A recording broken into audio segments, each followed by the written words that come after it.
Halo, saya Besa Putra. Selamat datang di channel yang membahas segala sesuatu tentang TV series dan film-film seru. Netflix fans, hari ini saya akan mereview lagi sebuah original series Netflix dari Korea yang mungkin kalian juga udah pernah nonton. Judulnya adalah Kingdom.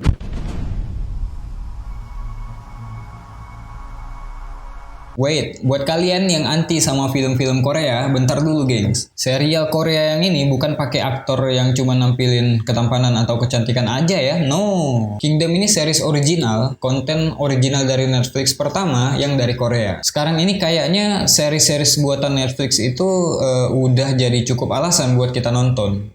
Walaupun nggak semuanya bagus sih, tapi ya lumayan lah buat jadi bahan pertimbangan. Oke lah, kita masuk ke review. Kingdom menceritakan sebuah wabah atau epidemi yang menyerang sebuah dinasti bernama Joseon di Korea Selatan.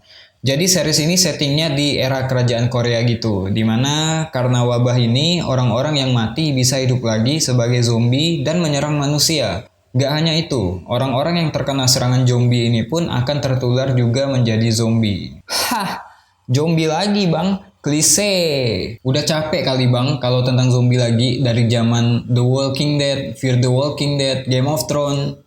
Kalau melibatkan White Walker, kemudian ada Z Nation. Memang Kingdom ini bedanya apa? Baiklah, ini menurut pendapat saya setelah nonton season pertamanya. Kalau kalian pernah nonton atau suka dengan film Train to Busan, berarti kalian mesti setuju bahwa series Kingdom ini layak buat ditonton. Dibandingkan dengan film zombie manapun, kayaknya Korea Selatan ini lebih ngerti cara membuat zombie jadi film horor yang menegangkan. Saya jamin kalian yang gak suka sama zombie-zombian pun bakal suka sama series Kingdom ini. Izinkan saya buat jelasin. Zombie di sini itu dibuat agak beda dari zombie-zombie yang biasa kita lihat di film atau series manapun. Zombie di sini itu pergerakannya cepat banget, sama kayak zombie di Train to Busan atau film World War Z yang dibintangi sama Brad Pitt kalau kalian ingat. Tapi mereka juga sedikit seperti vampir. Kalau saya lihat ketika matahari terbit, mereka sembunyi entah itu di bawah batu atau di bawah kolong rumah, di dalam gua. Pokoknya mereka bersembunyi dan mereka nggak tahan kena sinar matahari. Kemudian ketika malam datang, mereka bangun lagi dan menjadi ganas banget. Mungkin beberapa di antara kalian ada yang mikir,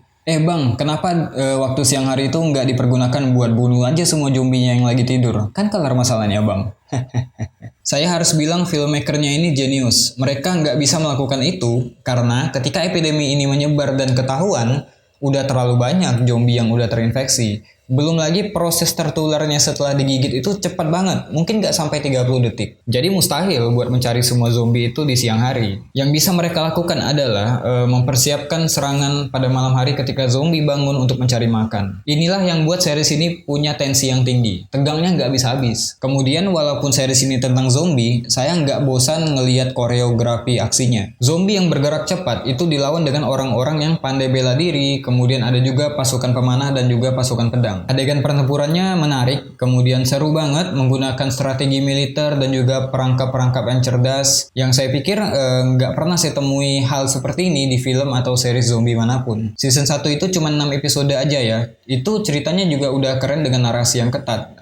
Per episodenya itu kurang lebih sekitar 60 menitan. Serial ini ngasih sebuah tontonan yang sempurna banget. Biasanya kan tipikal series di Netflix itu kalau misalkan episodenya dikit, writingnya kadang agak sedikit maksa yang membuat plotnya itu nggak relevan. Kalau Kingdom ini pas lah, semua episodenya seru, kadang juga suasana tegang dibuat naik terus, tapi mereka juga ngasih waktu kita buat bernapas, karena jujur men, banyak sekali adegan-adegan yang membuat saya itu nahan napas loh. Lalu ceritanya nggak cuma tentang zombie aja, ada cerita lain di series ini. Sementara drama antara zombie dan manusia itu menegangkan, bagian drama antar manusianya juga nggak boleh diremehin. Storyline antara keluarga ratu dan putra mahkota dalam perebutan tahta makin nambah nilai yang membuat Kingdom semakin bagus buat ditonton.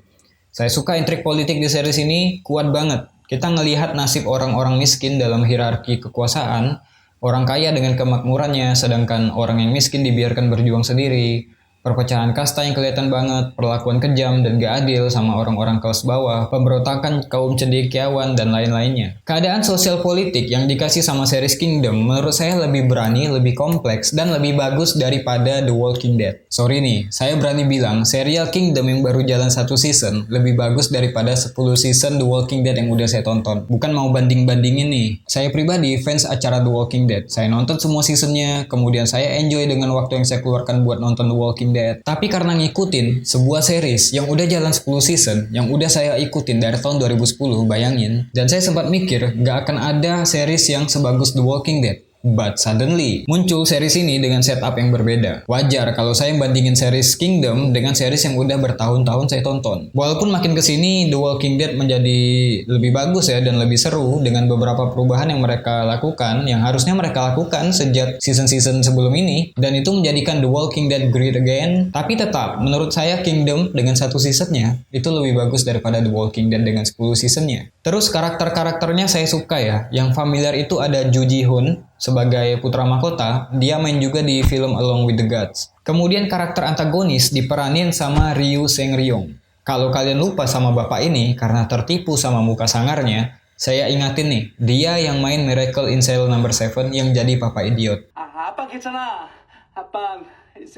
Jadi aktor yang terlibat di series ini bukan sembarangan aktor, men. Performa dari mereka berdua udah cukup buat series ini makin hidup. Ditambah lagi beberapa aktor Korea Selatan yang performanya juga bagus-bagus. Kayak Eun Jin yang main juga di Stranger from Hell sebagai Polwan. Gak bisa saya lupain muka cute-nya. Secara visual, series ini juga keren ya. Dari sequence intronya aja, mereka kayak ngeliatin semacam ritual apa gitu ya. Pokoknya yang berbau mistis-mistis gitulah. Terus unik juga, karena settingnya di sebuah dinasti kerajaan, jadi mereka menggunakan pakaian tradisional dengan desain kostum yang wah. Kemudian latarnya juga ngeliatin arsitektur Korea kuno. Overall, saya suka banget sama series Kingdom, performa acting yang kuat, ditambah action dan drama yang menegangkan, belum lagi visual yang ngeri, kemudian narasi yang kuat secara keseluruhan buat saya nggak sabar buat langsung lanjut ke season 2 habis ini. Oke, mungkin itu aja yang bisa saya bagikan tentang serial Kingdom. Intinya series ini wajib ditonton, men. Terima kasih yang sudah nonton dari awal sampai akhir. Silakan DM saya di IG kalau misalkan ada rekomendasi series yang bagus dan seru atau yang perlu kita review di channel ini. Jangan lupa komentarnya juga, mari kita jadikan kolom komentar itu sebagai forum diskusi kita buat ngomongin lebih jauh tentang series atau film yang lagi kita bahas. Dan kalau kalian suka dengan channel ini karena kontennya dan gak mau ketinggalan update video saya yang terbaru,